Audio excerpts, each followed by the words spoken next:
Doutor Inácio e a sua obra. Comentário capítulo 34. Livro Escada de Jacó. Assunto: Entre cobras e lagartos. Por Aécio César. Aos seguidores de plantão do Doutor Inácio, meu salve. Uma ótima semana para todos, embora que os dias pareçam iguais.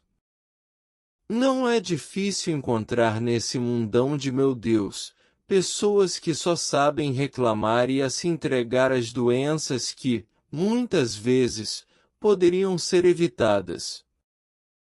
Em um mundo de provas e expiações, todos nós como sendo indigentes humanos, nada se pode fazer para uma melhoria no quadro emocional. Por acreditar imperfeitos, essa população não melhora o seu status quo, como também piora o semelhante a carregar a própria cruz. Será mesmo que é tão difícil consertar essa populaça que ainda tinha na sua humanidade? Pelos grandes missionários de Jesus que passaram na terra, todos que fizeram o bem foram perseguidos e alguns deles assassinados. O último, creio eu, foi Francisco Cândido Xavier, perseguido quando vivo e depois de desencarnado. É difícil entender essa raça de cobras, lagartos e víboras. No capítulo de hoje iremos discorrer algumas passagens de uma conversa lembrada por Doutor Inácio com a amiga Modesta, nesta época, ele encarnado e ela desencarnada. E ela manifestando em um médium diz a ele: Inácio, a bondade de Deus sempre se faz presente e nunca chega tarde em nossas vidas. Não questionemos os recursos pedagógicos com que a lei divina nos educa para a vida eterna. Deveremos, o quanto antes aceitar essa verdade, não como castigos de Deus, e deixar de sermos, na grande maioria, vítimas, sim, de nós mesmos.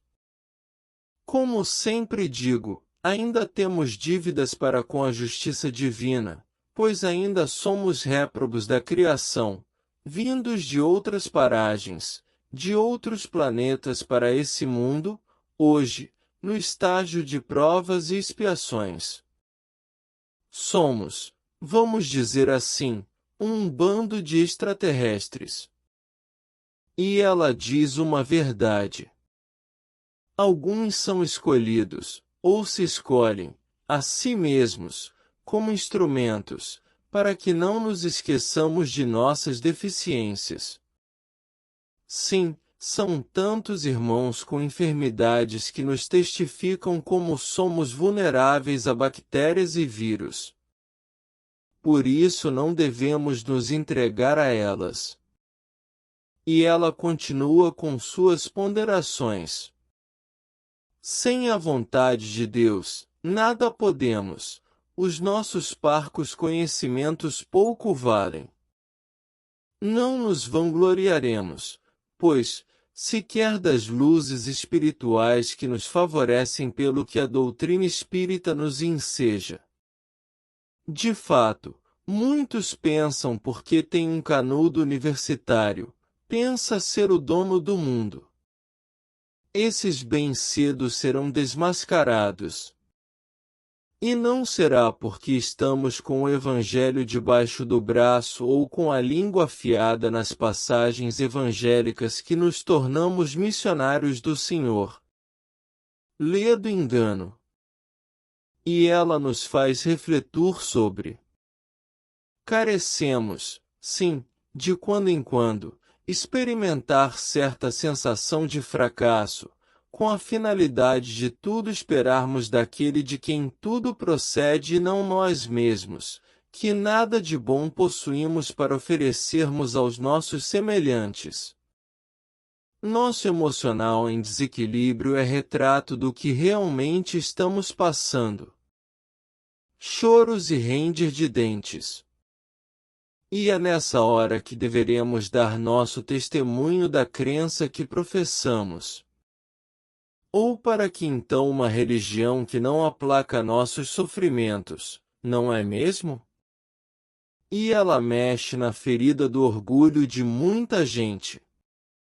O nosso afeto ainda é egoísmo e o nosso amor se confunde com o injustificável sentimento de posse. Quando, de fato, amaremos? Verdade verdadeira.